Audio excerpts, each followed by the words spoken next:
আমি কোনোদিনও স্বপ্নেও ভাবিনি আমি এইভাবে মহাদেবকে জড়িয়ে ধরতে পারবো। ইয়েস, আজকে ছিল শ্রাবণ মাসের লাস্ট সোমবার। আর লাস্ট সোমবারের দিন এই যে ব্রতটা আমি রেখেছি, এটা আমি কেবলমাত্র রাখতে পেরেছি আমার একমাত্র হাজবেন্ড গোপুচন্দ্রের জন্য।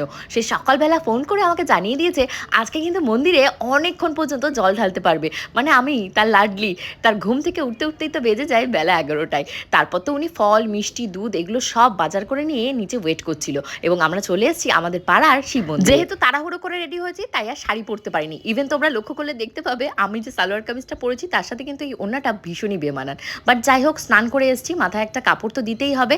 আমি যদি একটু লেট করতাম তাহলে কিন্তু আমি ঠিক টাইম মতন মহাদেবের মাথায় জল ঢালতে পারতাম না। খুব সুন্দর করে জল ঢালতে পেরেছি।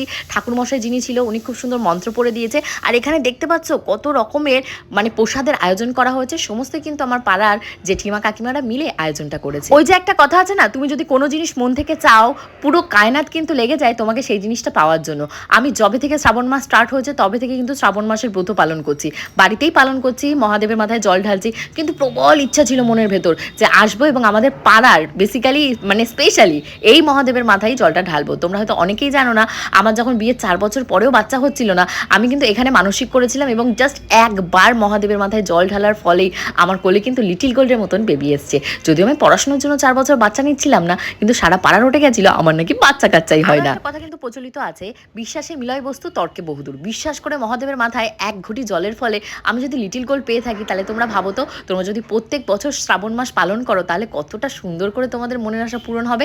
যারা মন খারাপ করো না, এই বছর শ্রাবণ মাস পালন করতে পারোনি, পরবর্তী বছর অবশ্যই করো। আমি কিন্তু আগের বছর করি না, আমি এবছর করেছি। আমি ভীষণ হ্যাপি। আজকে কিন্তু আমি একা আসিনি, আমার সাথে সাথে গোপুচন্দ্রকেও নিয়ে এসেছি, লিটিল গোল্ডকেও নিয়ে এসেছি। সবে আমরা জাস্ট শিবের মাথায় জল ঢালছি তখনই ঝমঝম ঝমঝম করে বৃষ্টি। কতবার চেষ্টা করছি প্রদীপ ধরাবো, ধূপকাঠি ধরাবো, ধরাতেই পারছি না। উল্টো পাল্টা হাওয়া বইছে না চারিপাশে। তো ফাইনালি আমি প্রদীপ জ্বালিয়েছি, ধূপকাঠি দেখিয়েছি, দেখিয়ে ভগবানকে অনেক অনেক অনেক মনের আশা আকাঙ্ক্ষা যা আছে বলেছি।